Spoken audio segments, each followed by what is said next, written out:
It's that time of the year again. It's time to talk basketball, and we're previewing the 2019-20 Milwaukee Panthers women's basketball campaign with head coach Kyle Recklitz, now back for her 8th season. My name is Matt Menzel, and coach, first of all, and I know I kind of say this tongue-in-cheek, but how was your offseason? Not that coaches really have an offseason, but how was yours? It was actually really good. I got a lot of time with family and friends, had a chance to travel a little bit. Actually took my daughter out to Nevada, Reno, and visited my college coach, and so that was a really great experience for her to get to learn from one of my mentors. And believe me, we were feeding her the information the whole time we were out there. So it was nice, it was relaxing, and then we got after it. During the summer on the court, had some fresh faces come in with our freshmen, and just really competed. So it was a great summer. We'll talk about this as we go along on this interview, but when you look at experience, you brought in a couple of true freshmen, but for the most part, I mean, this roster, almost 90% of it is back from a year ago. Does that change how the offseason mindset goes, knowing that you have so many players with now a year of collegiate experience under their belt? Yeah, and a lot of minutes, returning. It's obviously sad to lose Ryan and Akela. They brought so much to our program, even from a leadership perspective. But to know that we have a lot of people who have played. I remember sitting here last year having the same conversation, and it was like, we have such a young team, even in terms of like some of our seniors who haven't played. Now we have a lot of people returning that have played a lot of minutes. And so it hasn't been as much teaching, and it's been a lot more of like tuning in on the details, which has kind of been fun as a coach. Before we dig deep into what could be here in 2019-20, let's quickly flash back to last year. What was a 15-15 campaign, a very competitive season. How would you go about assessing the way those 30 games played out? Competitive, for sure. If I were to use one word, I'd say competitive. I mean, I think I think it was 6 games or so that we lost by 4 points or less, and we just had a tremendous effort in a lot of these games. We just weren't able to finish all the time.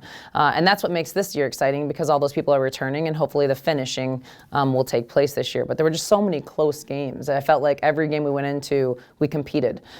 And that was really fun, because you play Indiana at the very beginning of the year, you lose by 2, and then you're in conference games and you're winning some by 1 or 2 and losing a couple others by 1 or 2. So I hope the margin of victory is a little higher this year, so that I don't have to sweat as much on the bench and ruin my suits, or don't have as many panic attacks coming at the end of games. With all that being said, and we talked about your off season, how about for the players? What was their focus, or what was the focus you hope the players had going into the offseason? I think a big thing for us is this is the closest team that we've really had. They're really gelling, and I see them really coming together. And even last year they were really close, and so maintaining that was a huge thing in the offseason. I know in the postseason and in the summer we did a lot of team activities to just kind of keep that chemistry going, that chemistry flowing, and that's definitely working. I mean, our team is as close as ever right now, so that family, concept still exists. And then I think it's just more of the individual skill development. We really honed in on just getting better as individual players so that we could become a better team. We worked the offensive system a little bit more since our scoring was down some last year, and they really bought into everything that we were preaching as a coaching staff. In all, 12 players are back from last year, plus Emma Whitmerhouse, who was a redshirt freshman. You look at training camp, has it lived up to your expectations so far?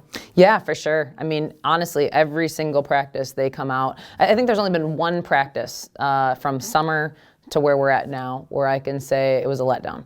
And that's one, and that's rare, because usually, it's like you come off of an off day and it's like you feel like you have to motivate the team. I haven't had to do much motivating, this year, and that's a testament to our players and to our leadership group on the court. They really come in and they want to have fun and they want to compete, and they're giving it their all in every single drill. I honestly can't practice them longer than 2 hours because they're going so hard that they're getting tired. Are roles for the most part set in the sense that, okay, a lot of these players I mentioned are back in and logged some significant minutes? Are the roles set? Or is it more of a, okay, your role's set, but maybe a little more tweaking and maybe more of an expansion? I don't think the roles are set. I think that we've had players that, played some limited minutes last year that have really stepped up. One of those that stands out to me is Anaya Moore. She just, being a walk-on for us last year, learning the system. She was kind of all over the place. Now she's kind of honed in on her skill set. She's got an incredible shape. She's the best in shape athlete we have on our team. So she's a really great example. Sydney Levy has really picked up her game, so I could see her getting more minutes. It's just fun to see people really challenging some of our even some of the younger ones that are now like sophomores, are really challenging some of those upperclassmen for some time and some minutes. And that's just going to make us, with more depth this year, and have the ability, if somebody's not playing as well, to know that we can go to our bench and it's not going to impact us as much. So you like the competition level?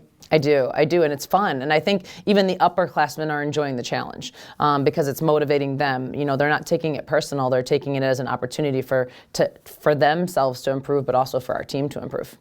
Without a game having been played, is it fair to say that experience is the biggest strength of this team? I would say experience and just chemistry, overall chemistry. The buy-in of just. Nobody cares who gets the glory, and there's some of our players that I'm trying to get them to understand we need you to get the glory. We need you to score. We need you to shoot the ball a little bit more. You're overpassing a little bit. But for the most part, I think those would probably be our two biggest strengths. The fact that we do have experience, a lot of people have played game minutes. And then just the second thing is they're willing to let somebody else shine if it means winning a basketball game. We'll dig deeper into the roster in a moment, but what are some of the question marks or concerns, if that's the right word to use, do you have going into the new campaign? Well, I think scoring is a big one for us. It's just like who's really going to step up in that category. I really like it when you look at the box score at the end of the year where it says, like our leading scorer was 11 points and then it's like 10.8 and then 10.6, and kind of like everybody's like shuffled in there. But in the same sense, we need to have those one or two people that are going to step up and say, this is my role. And this is something that I'm going to do for this team consistently, is at least try to attempt to get shots and scoring.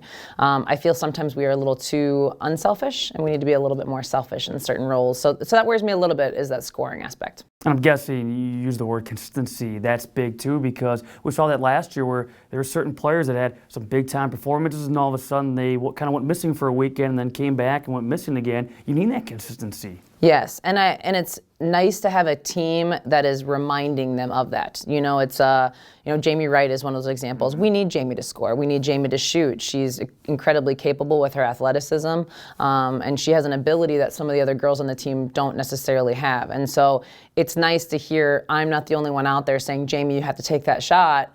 Now you're hearing like Sydney Staver or some of the other post players saying, Jamie, why didn't you shoot that? We need you to shoot that. And I think that's just giving her confidence to know that her teammates are backing her. And there's a couple other players as well. Bree Sierra is a great example. I thought her best game was in the conference championship. The conference tournament last year when we played at Youngstown State. She had a stellar game and she was looking to score. And she's really taken hold of that come postseason, summer, and into the preseason. So I'm excited to see what she brings to the table this year from that front. I'll jump to Bree since you just brought her up. So have you seen her confidence level increase maybe from that Youngstown State game into the offseason? Oh, yeah. And she's built some strength and some power into her moves. She's playing at a very high level right now. She's always been our best defender. She really has saved us in a lot of games with how she defends on the court. I would say last year the reason that we had to trade off so much was she wasn't looking to score. And now I could see her playing, in those high 20s, low 30-minute a game because she is providing both opportunities for us. She's definitely more of a three-dimensional player now. Well, last year you had a couple of seniors. You mentioned Kayla Hayes, Ryan Johnson. They were able to step up to that leadership role throughout last campaign. Now there's 4 seniors on the active roster. When you look at Jamie Wright, Alyssa Fisher, a couple of three-point threats. You had Jay Two Bears and then Lizzie Odegaard, a nice threat on the inside and out. What do you expect from this senior class?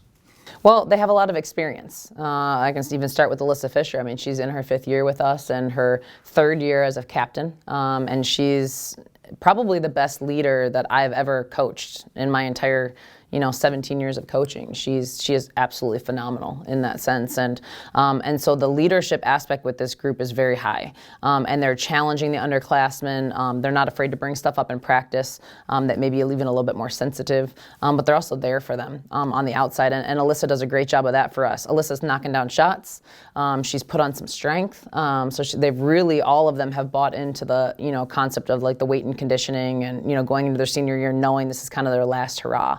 Lizzie is Lizzie. Lizzie had to miss a lot in the postseason, the summer, and even in this preseason due to some knee stuff. But now she's back and she is dominating the paint, hitting shots. It's like the first day she stepped onto practice, we were like, that's what we were missing. And we know we're going to get that from Lizzie. And so, we're hoping to keep her healthy so that we can get her on the court a lot. And then J2 Wares is actually stepping into a new role for us this year. She is going to do a medical disqualification for some pain that she's had in her knee, and she is going to be a coach. And she's been an excellent help to us because she has the best IQ out of anybody on our team. So she's constantly talking to the girls on the floor, and we've given her a whistle. We did a whistle ceremony for her to inaugurate her into the coaching staff, and it's been a blessing to have her kind of switch into that role. Is that a surprise to you, J2 Bears, from a coaching standpoint, or could you kind of see that, 3-4 years ago, that maybe that would be a route she would go at some point? I was not begging her to take the medical DQ because I wanted her on the court because she can shoot and she sees the game so well. But I was begging her to look at getting into coaching when she graduated because she just has a knack for it and she can relate to players. She has this calmness to her. I think she would make an excellent coach. And so I'm hoping that this helps motivate her down that path here in the future. Let's bring up the junior class, and already we've talked about Bree Sierra, but in that junior class, you have Alyssa Moore, who finally was healthy last season. You have Sydney Staver, who really came on strong down the stretch. Michaela Schmelzer, when she comes back from what is another phenomenal soccer season. Then Brandy Bisping, who provides that physicality on the inside. Another quality class in your juniors. Yeah, and I could spend days talking about each one of them, but the truth is they're the energy givers of our class. Michaela comes to practice on rare occasions because of soccer, and we're so proud of how she's doing with the soccer team. But when she comes, the energy just picks up. It's like she never missed a beat. It's like she doesn't have to practice because she's just Michaela. She's in shape and she has the ability to assist, and she's shooting the ball really, really well right now. So I'm excited about how she's playing, and Alyssa with her point guard skills. And we've actually given her the redshirt year, so she's going to actually have another year for us. So we're really, really thrilled about that. She's earned that with the time that she's put in, and she just, again, they're all energy. Like, they're defenders, they're intense players from top to bottom in that class. That's kind of our intensity and energy group. And Sydney Staver and Brandy, they're going to play a lot of minutes for us this year for sure.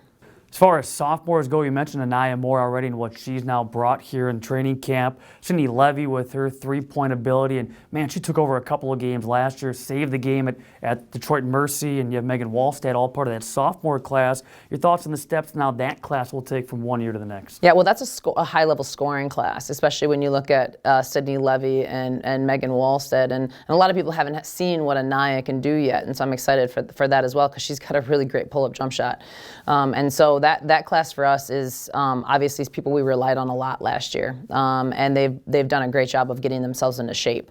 I think the transition from high school to freshman year is very different, and then when you finally understand the routine of it and you jump from freshman year to sophomore year, that's probably the biggest jump, is the ability to understand the nutrition side of things and the weight training and the conditioning stuff. So both Sydney and Anaya, and all three of them have really invested in that process. And so we're seeing growth in them just because they're able to sustain longer minutes. And then your freshman, of course, Emma Whitmerhouse, who's been with the team now for a year and now has grown just from that experience, brings that size at 6'3", but you also brought in two true freshmen. Yeah, so Emma is kind of taking over Ryan's shot blocking, and it's really fun to watch in practice. She's even taking some charges. She's collapsing a little bit. We're still working on the fall part of it, but the fact that she's there and she's willing to sacrifice her body is great to have somebody like that in the paint. But she's blocking a ton of shots. She's really, kind of taking over that for Ryan, and she's doing a great job of finishing. So and she's actually probably statistically one of our best shooters, which a lot of people don't know. She can really shoot the three. So we're excited about her and what she's going to bring to the table.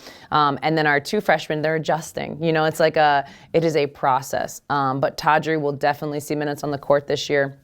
And Grace is proving right now to be one of our better players in scrimmages. So they're both, still kind of navigating things, making a ton of mistakes. But we are with them every step of the way and keep telling them to trust the process. That's the quote we always use for them, is trust the process. Don't get too freaked out about what's going on and how many times you're getting corrected, because everything is new to them right now. And besides a couple of new faces on the court, a couple of new faces now on the bench right next to you on the sideline. Yes, we had some staff changes, and for as much as it was really hard to see, Jamie and Mariah go, we are thrilled with where our staff is at. We were able to hire Durante Polite in the assistant coach and recruiting coordinator position, and he is a joy. He has a high level energy. He brings point guard experience, which we didn't have on our staff, so he's able to really coach up our point guards, and he's really organized. He's like my level of organizational skills, so it works very well. Him and I are working really, really well together, which I really like.